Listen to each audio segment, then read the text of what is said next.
Hey everyone, it's Michele Bellisari with the Real Estate Reinvention Podcast, talking all things niches, marketing and branding, all things that you can use in your real estate business. So there's a craze going on. I made some notes. I'm going to be checking out my notes here and there if you're watching the recording or the live. What's up with the Stanley Cup craze? OMG. I love it. I love it. I love it. I love it. I love seeing a niche trend like this. And you all know I'm the queen bee of real estate niches. And I love talking about niches outside of real estate and how you can circle back to using them in your real estate business. So today we're going to talk about the Stanley Cup. Holy crap. I just pulled an article from Time Magazine because they talked about the Galentine's Day Cup at Target, which I have not yet meandered over to Target yet to see if there's even one left, which I highly doubt. But I will tell you, when Lily Pulitzer, notice I have Lily on, did the collaboration with Target, which was very forward thinking, by the way. Trust me, I snagged one of my girls. We were over there. We were at the doors when they opened, 2 carts, and ran around like nobody's business. I said, I don't care what it is, just grab it.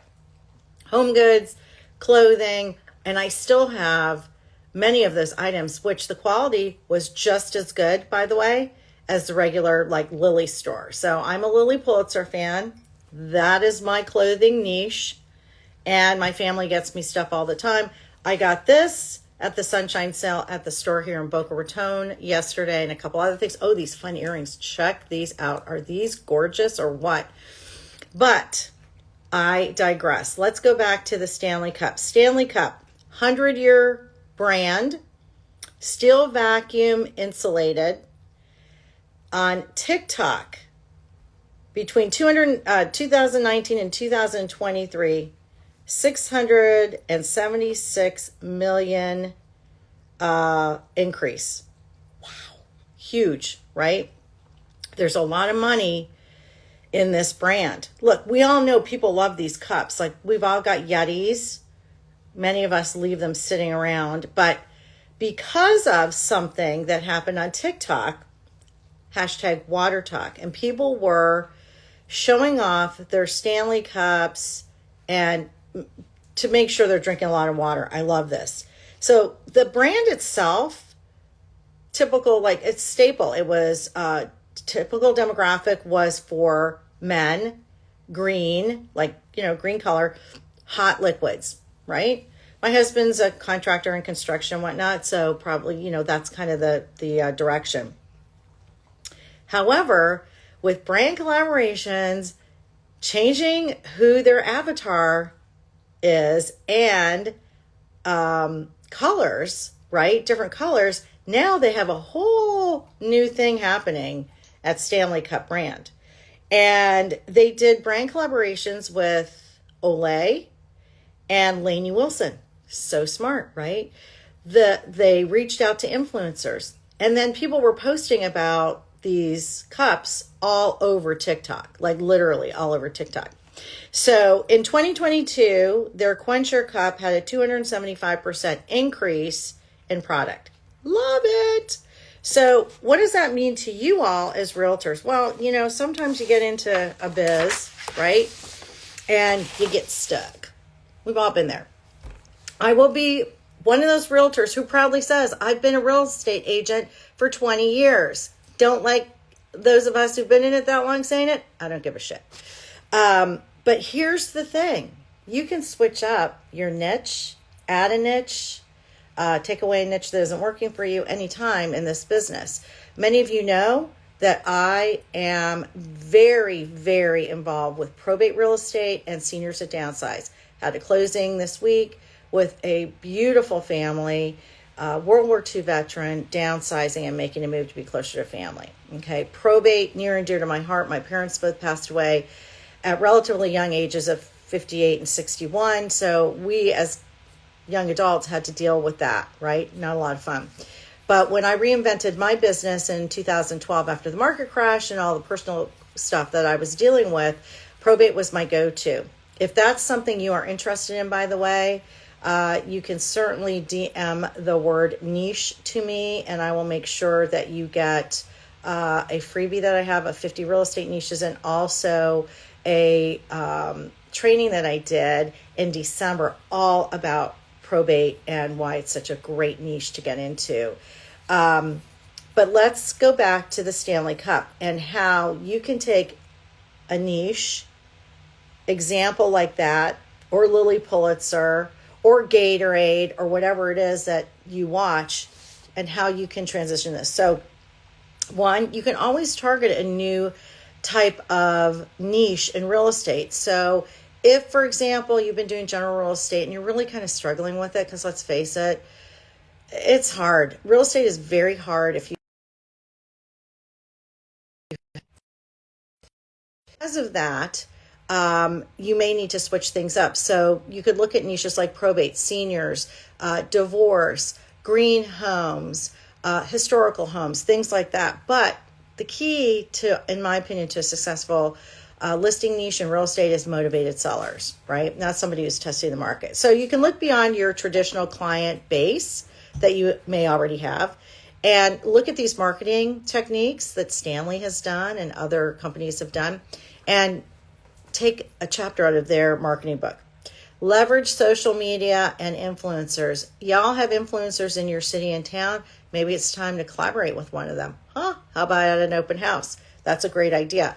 I have another channel. Love for you guys to follow me over there at Boca. You can see my sign back there. S3O's Boca. That's my niche hyperlocal brand that I created in 2018. I blog, I vlog, I have, a variety of brands and companies that I collaborate with, and it's been a ton of fun. But the other thing is, it does generate referrals and leads for me. People find Boca on YouTube. They find Boca on my blog, and off and running you go. And I've closed many deals from that, which is freaking awesome. And I own it. Okay? I'm the brand. Boca is the brand. Yes, I have a brokerage that I work with. You can check it out in my bio. But I'm Boca, right? So I want to be known as that. You have to have consistency while building your brand too. So you can't just do like a one-off. You have to be consistent. Where I am today in my business and my brand journey and my niches, I started a while ago. But if you start something today and you look back in 6 months or a year, you'll be like, oh, I'm so glad I started something. And it will build and it will build. And I'm here to help. I love coaching agents on how to find a niche that works for them, or kind of get through the noise of people telling you to do this and this and this. I think the first thing agents should do is start with a niche and then build upon that with their social media, etc. Okay. Community engagement. So if you build a niche brand like this, or you have a niche like probate, like I do, get into the community. So the first thing I'm doing in January, big first event I'm going to, is the Bar Association luncheon. I already paid for my ticket. I like being around attorneys. Attorneys are a great referral resource for me, and it's time to kind of get back out and reconnect with that. Post-COVID, whatever. Quality and customer service. Stanley's brand was built on quality. Okay? I love this. You have to have top-notch quality. So very, very important too, why you want to have a Google My Business, because that's where people can give you those great reviews.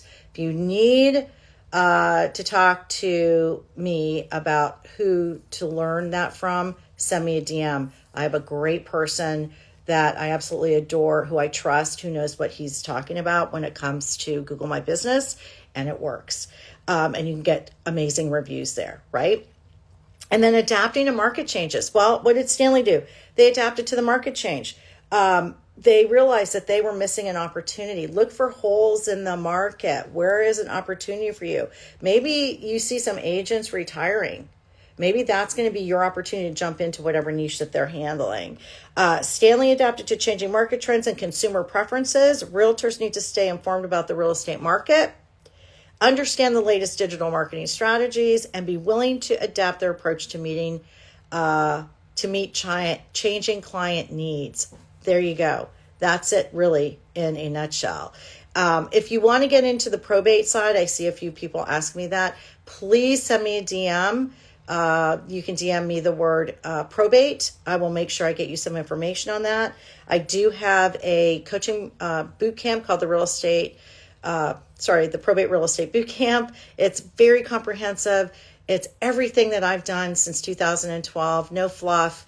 That includes an entire bonus sections on how to brand yourself, how to market yourself, but most importantly, how to find leads, in most cases for free, so you're not paying for the leads, and building up your niche, how you could create that as a referral resource for you in and out, and as a team leader, if you wanted to use that to give out to your team. So feel free to send me a DM or email me the word probate, and I'll make sure you get that information. So by taking, like I said, chapters out of books, right, of other companies, not just in real estate, right, other companies, you can really create your own niche opportunities, right? So I just think that we as agents sometimes get a little too insulated, and looking at what other agents are doing all the time, look at the bigger picture.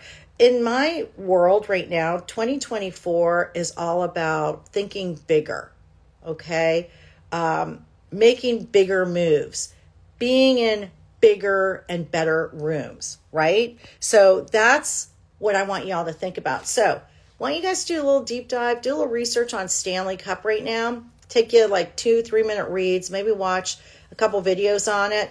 And I think you'll see exactly what I'm seeing. I am so impressed with this.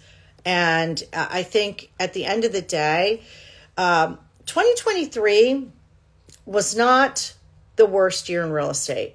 I've been through horrible years of real estate, especially after the market crash. But I will tell you, it was not the best year. However, with interest rates potentially getting tweaked down, this is your time to plant your seeds and build your legacy. So if you take nothing away from what I'm saying today, please find a niche that works for you. And one last piece, buyer niches are great. They just need to work when they need to work. So right now, first-time home buyer niches are tough, right? Because the prices of homes are so high and interest rates are so high. However, I believe we're going to have some opportunities to get those first-time home buyers back into homes. Also, this is where we as agents need to be creative thinkers for them, maybe find untapped listings, find people who are willing to maybe do some seller financing, blah, blah, blah, blah, blah. So just start thinking outside the box. The other area that I am crushing on is the relocation buyer. So if buyers are your thing and you just simply do not want to list, which I don't recommend that, focus on relocation, because relocation buyers are typically motivated. They need to buy a home. They may need to sell a home. I've had that this past year, and that's a real win-win. And that's where you also have to make sure you have really great referral partners across the country. And let me premise that by saying they may not be at your brokerage. So if you need a great referral partner, like I needed a great referral partner, I don't know, a year ago for something, look, there wasn't anybody that I could send this to at my own brokerage. So I went outside the brokerage to the best person. So keep that in mind. Any questions about niches, feel free to send me a DM. I am always dropping nuggets on Instagram. You can go back and look at that at the Michele B, on my channel on YouTube, and of course, the Real Estate Reinvention podcast. I hope you guys subscribe to that. I hope you all have a great day, and thanks for joining me for this quick niche minute or minutes here on Instagram. See you guys soon. Bye.